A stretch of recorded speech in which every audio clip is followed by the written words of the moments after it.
Kota Yogyakarta merupakan ibu kota Provinsi Daerah Istimewa Yogyakarta.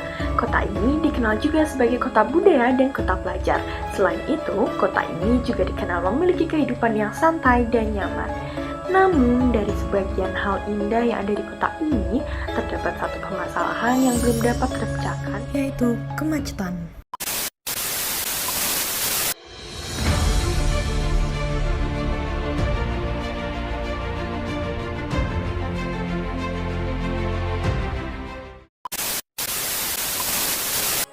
Berdasarkan MKJI tahun 1997, kemacetan adalah kondisi di mana arus lalu lintas yang lewat pada ruas jalan yang ditinjau melebihi kapasitas rencana jalan, yang mengakibatkan kecepatan mendekati 0 km per jam sehingga menyebabkan terjadinya antrian. Sedangkan menurut WOL, kemacetan dapat terjadi apabila kapasitas jalan tetap sedangkan jumlah pemakai jalan terus meningkat, yang menyebabkan waktu tempuh perjalanan menjadi lebih lama. Dalam studi kasus di Jalan Solo, Kota Yogyakarta, kemacetan disebabkan karena tingginya volume kendaraan pribadi yang melintas. Hal ini dipengaruhi salah satunya karena Kota Yogyakarta sendiri merupakan kota budaya sekaligus kota pelajar yang tak pernah sepi dikunjungi para pendatang.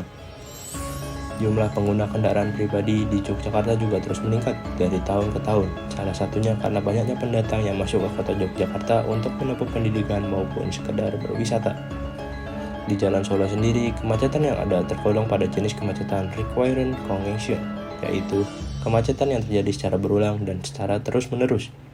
Kemacetan di Jalan Solo ini terjadi secara berulang yang dipengaruhi oleh jam berangkat dan pulang kerja sebagai peak hours, sehingga terjadi lonjakan volume kendaraan yang tidak mampu ditampung oleh badan jalan dan melebihi kapasitas jalan yang ada. Pada akhirnya menyebabkan kemacetan pada jam-jam tersebut. Kondisi kemacetan ini juga diperparah dengan lamanya waktu tunggu saat lampu merah, sehingga kemacetan yang terjadi semakin mengular. Kemacetan yang terjadi di Yogyakarta, terutama di sepanjang Jalan Solo ini, menurut saya cukup mengganggu aktivitas kegiatan masyarakat, di mana sejumlah warga membutuhkan waktu lebih untuk mencapai lokasi tujuan. Selain itu, jumlah kendaraan yang melewati Jalan Solo melebihi kapasitas jalannya sendiri dan adanya beberapa parking on street yang belum tertata dengan baik menjadikan Jalan Solo menjadi macet. Menurut saya, perlu adanya kesadaran masyarakat dalam berkendara. Selain itu, perlu juga adanya kebijakan berkendara yang tegas maupun fasilitas transportasi umum yang efektif dan efisien agar masyarakat dapat patuh terhadap aturan dan memiliki ketertarikan menggunakan fasilitas transportasi umum, sehingga pengguna transportasi pribadi menjadi berkurang dan beralih ke transportasi umum. Kemacetan merupakan salah satu hal yang secara umum terjadi di Indonesia, tidak terkecuali Kota Jogja. Dampak yang ditimbulkan dari kemacetan ini akan mempengaruhi kehidupan masyarakat Jogja. Dampak yang paling terasa tentu saja adalah waktu tempuh yang lama yang harus dijalani tiap pengendara yang ingin mencapai ke tempat tujuannya. Kemacetan yang terjadi di Kota Jogja diakibatkan oleh beberapa faktor, yaitu adanya peningkatan jumlah kendaraan yang ada, serta Kota Jogja juga merupakan kota yang memiliki daya tarik tinggi dari sektor pariwisata, sehingga setiap tahunnya jumlah pengunjung yang datang ke Kota Jogja terus mengalami peningkatan. Menurut saya, berdasarkan pengalaman dan data yang ada, solusi untuk mengurangi kemacetan yang ada bisa dilihat dari Kota Jakarta, di mana Kota Jakarta terus melakukan peningkatan kualitas terhadap moda transportasi umum guna menarik minat masyarakatnya agar mau beralih dari kendaraan pribadi ke transportasi umum. Selain itu, pemerintah Jakarta juga menerapkan kebijakan berkaitan dengan lalu lintas, yaitu peraturan tentang ganjil genap yang diterapkan di beberapa titik kemacetan. Berdasarkan data yang ada, Kota Jakarta dengan menerapkan sistem ganjil genap yang tadinya berada di peringkat 10 besar kota dengan tingkat kemacetan tinggi di dunia, berhasil turun dengan menerapkan sistem ganjil genap.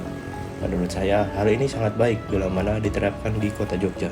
Menurut saya, kemacetan yang terjadi di Yogyakarta, khususnya di sepanjang Jalan Solo, terjadi dikarenakan banyak bangunan jasa dan komersial yang menjadi tujuan utama pengunjung baik dari luar maupun dalam kota. Sehingga jalan tersebut banyak dilalui kendaraan pribadi maupun transportasi umum seperti Trans Jogja. Ditambah lagi, di kawasan tersebut juga terdapat halte sebagai tempat transit Trans Jogja. Selain itu, terdapat kawasan pendidikan yang mana mau tidak mau jalan tersebut menjadi pilihan untuk dilalui. Kemudian, alasan lain bagi saya yang menjadi pemicu kemacetan yaitu tak sedikit pula pengguna jalan yang masih parkir di badan jalan dikarenakan keterbatasan tempat parkir. Hal tersebut tentu mengakibatkan padatnya perjalanan dan mengganggu sirkulasi atau mobilisasi. Apalagi saat hari libur nasional, pasti jalan ini mengalami lonjakan kendaraan yang cukup signifikan.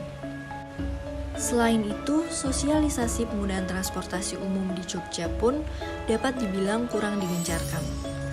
Maka dari itu, solusi yang tepat bagi saya yaitu pemerintah menghimbau atau mendorong masyarakat untuk mulai menggunakan kendaraan umum seperti Trans Jogja daripada menggunakan kendaraan pribadi.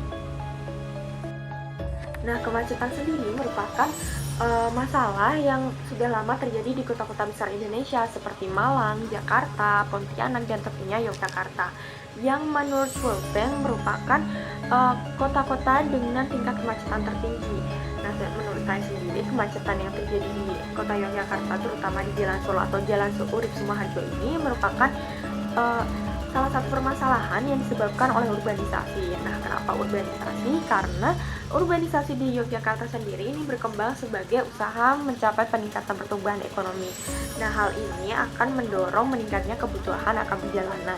Namun sayangnya tidak diseimbangi dengan penyediaan fasilitas transportasi yang mampu mengakomodasi kebutuhan masyarakat dan juga perilaku individu seperti tuntutan kesesuaian dengan gaya hidup dan dukungan terhadap aktivitas pekerjaan membuat semakin banyak orang yang menggunakan kendaraan bermotor, padahal kapasitas jalan yang ada ini tetap.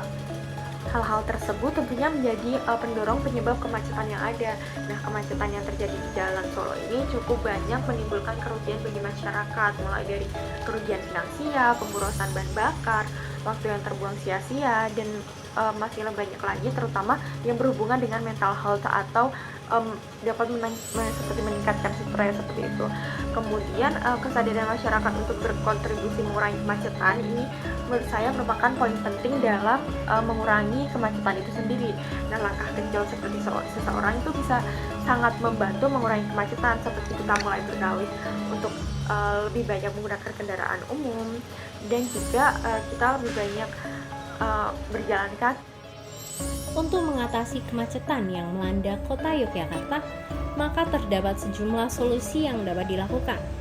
Pertama yaitu penggunaan angkutan umum.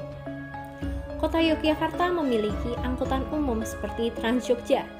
Namun hingga saat ini masyarakat kurang antusias untuk menggunakan Trans Jogja dengan melihat kurangnya ketepatan waktu kedatangan armada dan waktu yang dibutuhkan armada untuk perjalanan, sehingga masyarakat malas untuk menggunakannya. Sehingga dapat dilakukan pembenahan sistem dari Trans Jogjanya sendiri.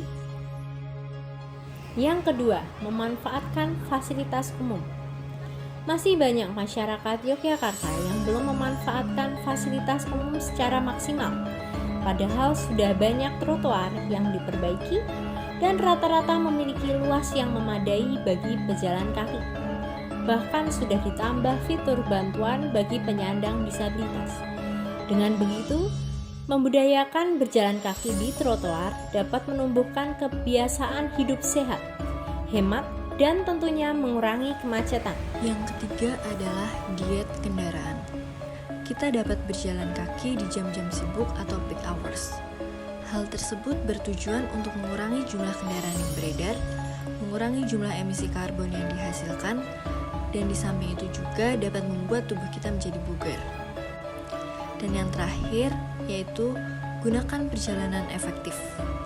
Kita bisa membuat perencanaan harian untuk menentukan kemana kita akan berpergian, sehingga kita dapat menentukan tempat makan mana yang akan kita tuju agar searah atau dekat dengan lokasi tujuan. Dengan begitu, dalam sekali perjalanan, kita dapat menuju ke beberapa lokasi yang berdekatan agar lebih efektif dan efisien.